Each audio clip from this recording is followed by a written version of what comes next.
C4 Records Overa vugulase Atsika belua Ajampera ke Fosantera ke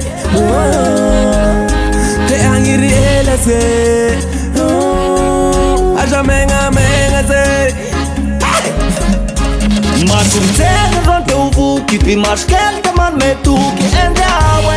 Fnartan masuma itene bella buba kabe Suan nyanye Mlamnan saina famitu Ramude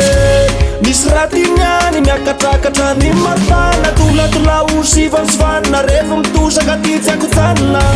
Magatsikan la biera Orcewa misautra Faratisi anareo ny fety mitovy amin'ny faratisi Ajaperake ararody pasamy jipera se Fatumbatony vosanterake Apela te angiri hela se Alaminy soan resake Tisignoatra bela ipetrake Asamura rerake Ajaperake ararody pasamy spera se Fatumbatony vosanterake Apela te angiri hela se Alaminy soan resake Lamlamumba uletake Tisignoatra bela ipetrake Sami maka tsy mifanambaka misy bebe body misy bebe tratra misy lite inakena au koro maka fitraka au ni tsara tava au ni tsara kata misy foi misy lava mafatifaty ny masondada mahita nareo maromaro karazana zany akanto nandriambavy-lanitra mahay mihetsiketsika mandrangidranitra mety amonjy amin'ny ady sarotra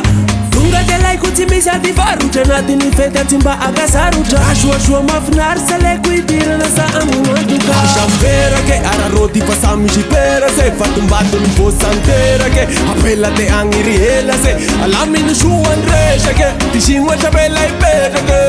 Asamura rerake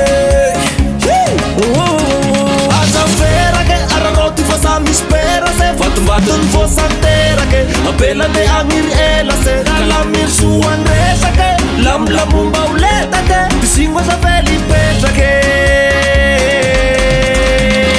Mana tara-tarambala Mana tava wa matara ny kiala Manabolanao ka itra nefa tsy maray lamba vao mahita sipa Aza mitondra na iam fankapana Orekama mamelany emiko fahitondra modya Rasoasoany misy apela Ndraonda samba iapela Tsy maintsy fopoka zay tavela Tsy maintsy olaitaky ny afera Soany misy apela Ndraonda samba iandrela Tsy maintsy boaky ny afera Tsy maintsy oletaky ny gera Asamperake ararody fa samy jipera se Fatumbatony vosanterake Apela te angiri hela se Alaminy soan resake Tisignoatra bela ipetrake Asamura rerake Asamperake ararody fa samy spera se Fatumbatony vosanterake Apela te angiri hela se Alaminy soan resake Lamlamumba uletake Tisignoatra bela